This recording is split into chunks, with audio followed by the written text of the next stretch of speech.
Howdy there, folks. You're listening to another exciting episode of You're Not My Father.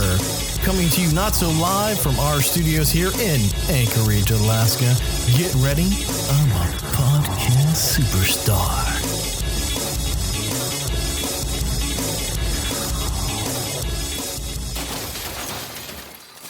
Bienvenidos, my amigos, amigas. Welcome back to another episode of You're Not My Father. Today we are going to get a little serious for a couple of different reasons. And hopefully won't be depressing. But first, I'd like to give a shout out to everybody who's listening to the show. You're a fan of the show. We're a fan of you. We love you. So without further ado, let's jump right into it. Being a father for me has changed my perception on quite a bit of things. Not just as a father to my kids, but also as, the son to my parents as well.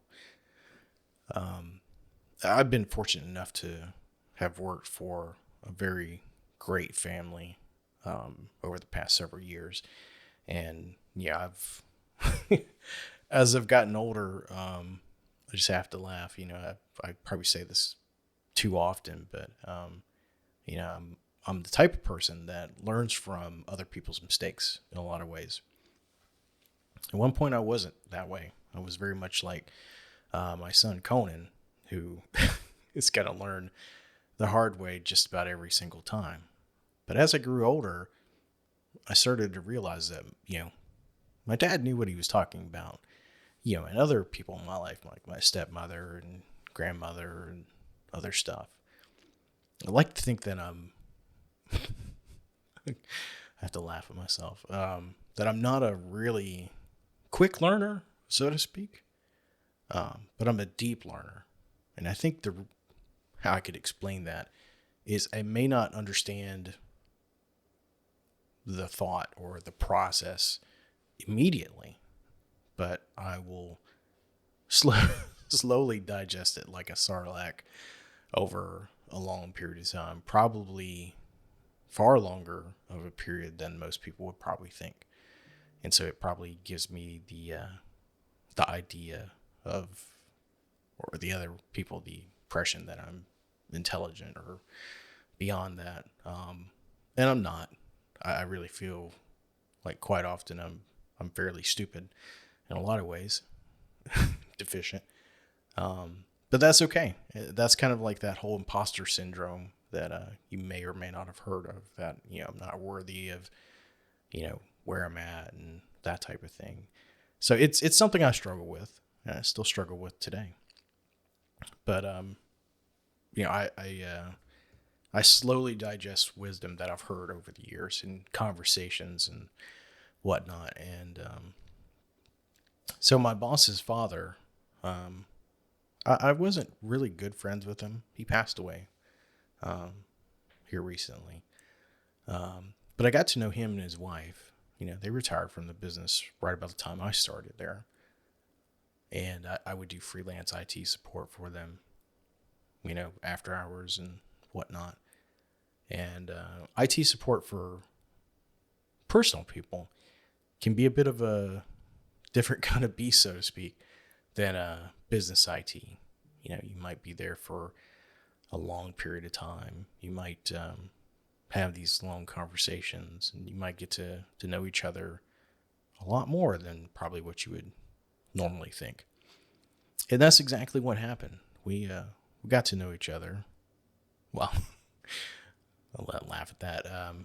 I got to know him.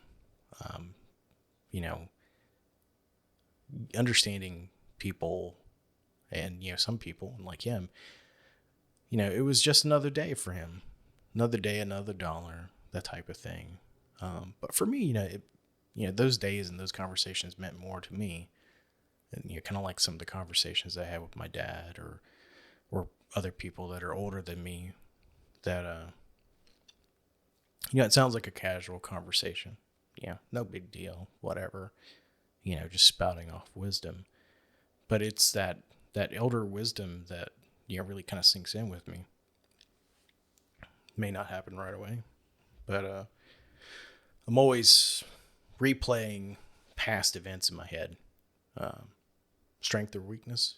I don't know. Maybe a little bit of both. But I learned a lot from him in those situations. And so with his passing, I got to see from multiple different angles how it affected his family and his daughter who runs the company, and where we're at. And she's always been more than just a boss, really kind of a close friend, and in a boss way. And we'd have frank conversations about the issues and struggles that she would have to deal with. And part of it makes me curious if that's going to happen in my life, whether or not my dad and my family are going to go through the same things. And you kind of think, well, it's probably inevitable, because a lot of these issues are end of life type of issues and whatnot. And it's something that we all kind of have to deal with. So, she would tell me that, you need to have a plan. You need to have it figured out. You need to know what's going on. And then would tell me, I wouldn't say horror stories, but, things where, she thought that her parents had these things planned out. She thought that, everything was taken care of. And honestly, most people don't have that type of thing taken care of. And he wasn't an exception to that either. He had a couple of policies here and there, but nothing to the level, that would take care of him the way that he needed to without being a huge financial burden on his family. And it's made me think. So I don't know. Sometimes I get nervous and I laugh, but it's not really a laughing matter.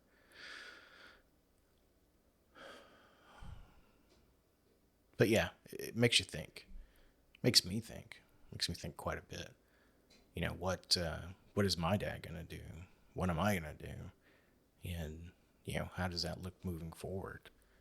And even more questions. What should I be doing now so that my children don't have to worry about this?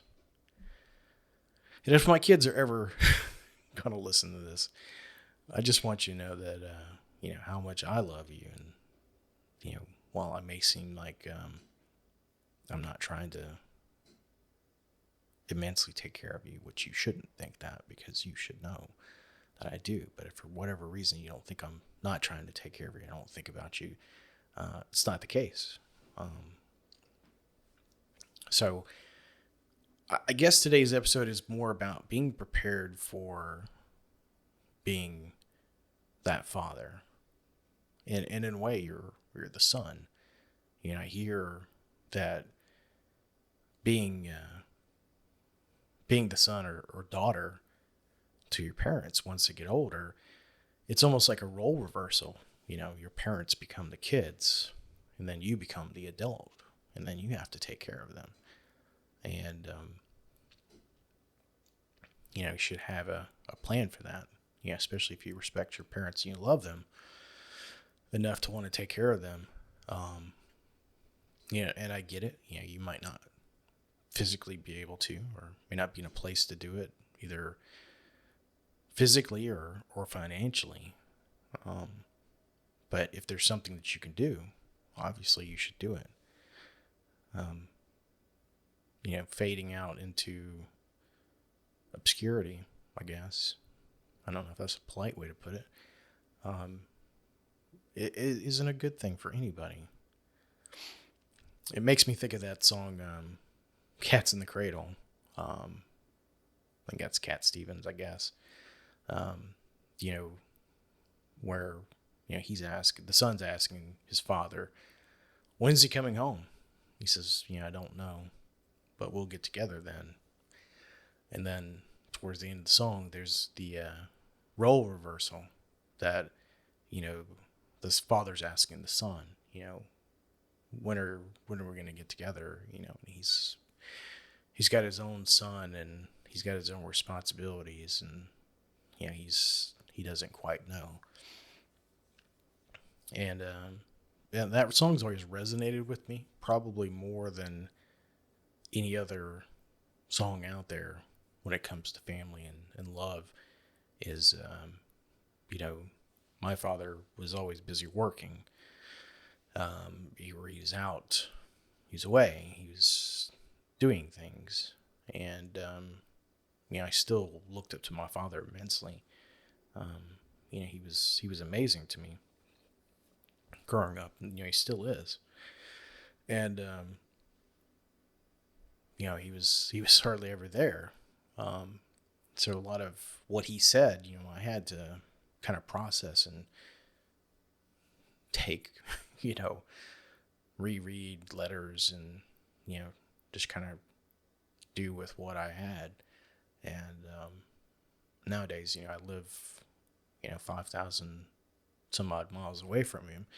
And I've got my family, and I'm busy doing my family stuff, and he wants to be closer to us, but he can't be, and things being what they are, I can't either. And so it's a bit of a challenge. So we talk about being a father and what that means, and sometimes it's a bit more involved in that. It's a bit more complex. And so yeah, this is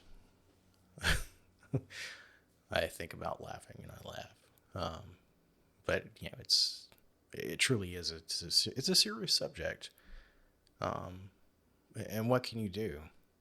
And I guess shooting from the hip, you know, making sure that your parents share with you what their plans are, and kind of open up the books, if you will, as to what their debt is, what policies they have and what they cover, and having copies and notifications of that type of stuff. That way, in case something happens, you can move forward, because if something does happen, it's going to be a sucker punch. It's going to be a hit to the gut, whether you expect it or not, and it will really help to not have to think, to be just, I'm going to look at a piece of paper and that's what I've got. So on the same token, doing what you can do for your kids is to make sure you have a will in place, and update it kind of fairly regularly and keep it in a safe spot, and make sure that some people know that you have one and that your kids are included in it and whatnot. And it sounds kind of silly, um, depending on your age. If you're my mid 40s, which to me sounds ludicrous, but on paper, that's what I am. Not some Highlander or vampire or Marvel god or whatever. I'm just a plain old immortal man. Immortal. There we go. I'm a plain mortal man. That's just what I am. So anyway, you've got to do that. And with us being in whatever this pandemic is, and the world being a changing place in a different world than probably what you woke up to several years ago. Some people die at younger ages, from a disease or an accident or whatever. Not that the accidents have changed.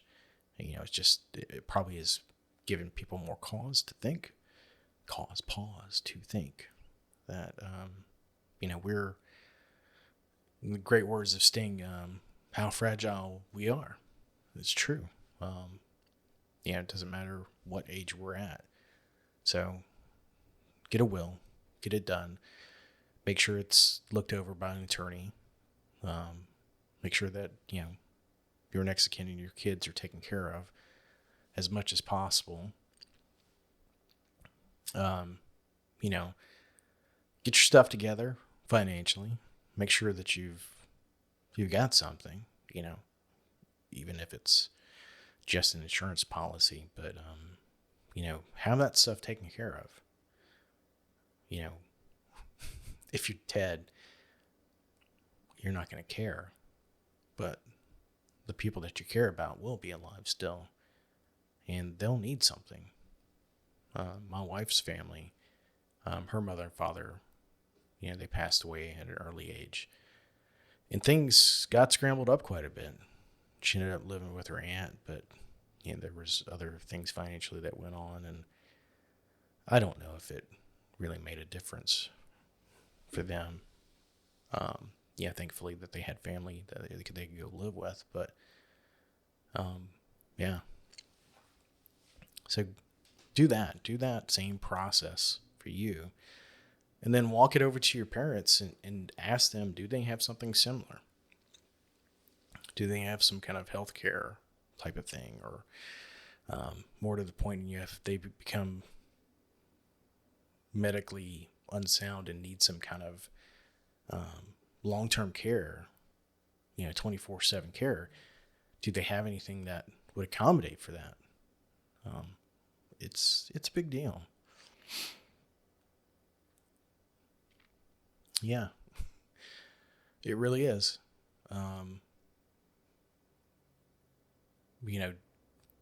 I've never dealt with death very well. I'm going to go to that funeral this week. Normally, I honestly, I was scared of funerals. I was scared of visiting friends in hospitals. The thought of looking in the face of mortality from a sickness or death perspective has always kind of freaked me out. I wouldn't say I fell apart, but I just, I want to go back to bed and pull the covers up over my head and, kind of dream it away, or go to sleep and wake up, and hopefully it was a dream or a nightmare. But that doesn't happen. And I missed funerals for a lot of people that I loved. Not many, because our family wasn't that big, but there were plenty of incidences where I just chickened out and I didn't do it. I didn't have a chance to say goodbye. And looking back, I really wish I did. And everybody grieves differently. It's something that people say. And I definitely do. I didn't know my grandmother, but I knew my grandmother really well. And whenever we're in Pensacola, nowadays, I try to go visit my grandmother and my grandfather's grave in Barrancas National Cemetery there on the Pensacola Naval Air Station. And it's rough. It's hard. I got some pictures of my kids holding on to the tombstone because that's really the only way that they can kind of interact with what they were. And made me cry. It kind of makes me want to cry now. But I know whatever soul or spirit they had, it's not there anymore. It's somewhere else. And so in dealing with death, for me, I don't like to think that they're anywhere or everywhere, kind of all at once. That the ignorant part of me, or the part that has a lot of faith in that process, is that I could talk to them anytime, and that they would hear me, and that they would understand my thoughts and my words, and we'd have some kind of discourse and closure of why, what, and everything else, and that they would truly feel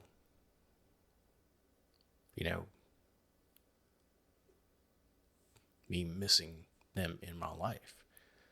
And then also the love that I had for them, the good times and the fun, and that I still think about them all these years later.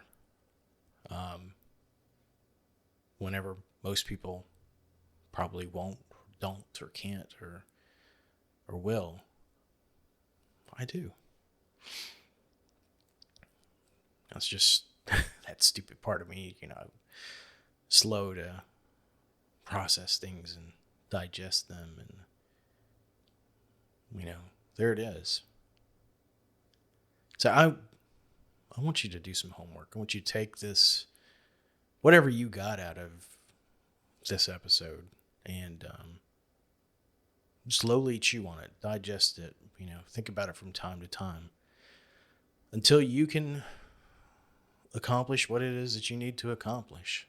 I'm not going to say that I've done everything 100% and, I've got it all on lockdown. I do have my will. Me and my wife do. And I think it's in a pretty good place, but we need to revisit it and make sure that, weird things haven't happened or changed that we need to address. It comes to my dad's side of things.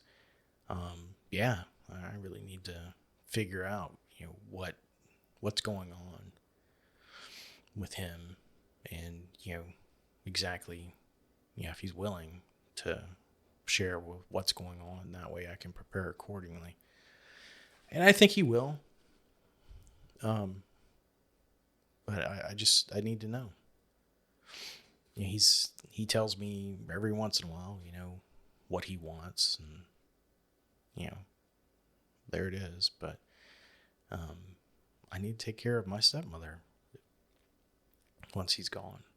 And, she's lost a lot. We've lost a lot over the years. I mean, even just recently. And, it's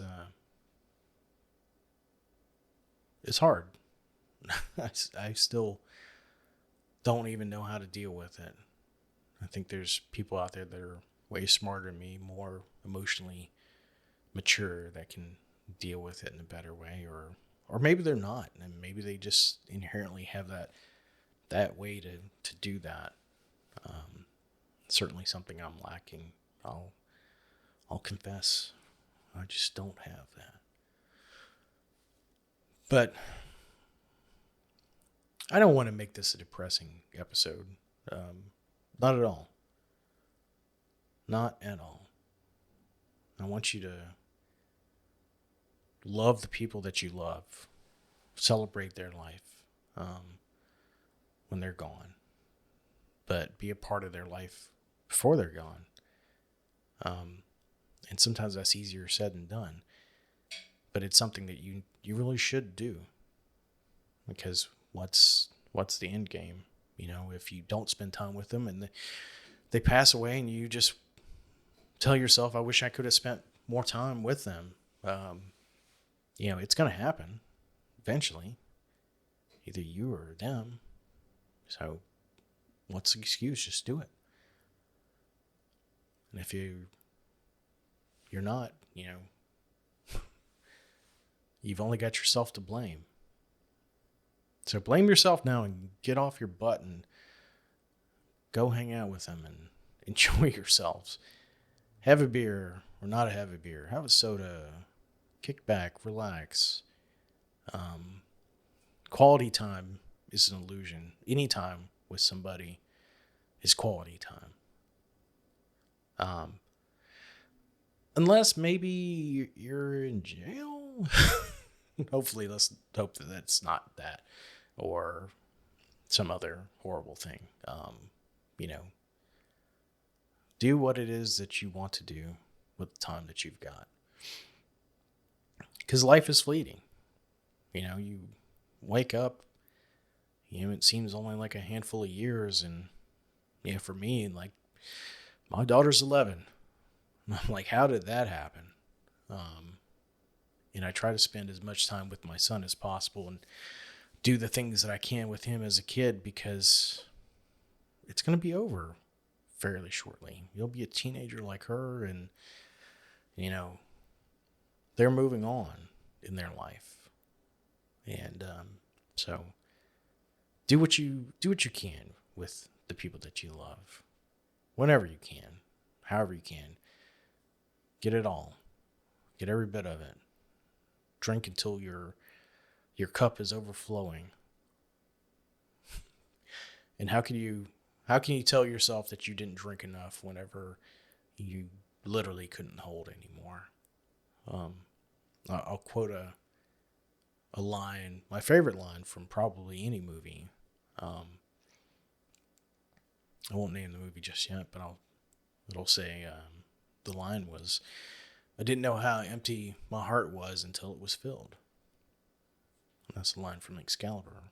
That's King Arthur talking. And sometimes I think in my life, I don't know how empty my heart's been this whole time until it was filled.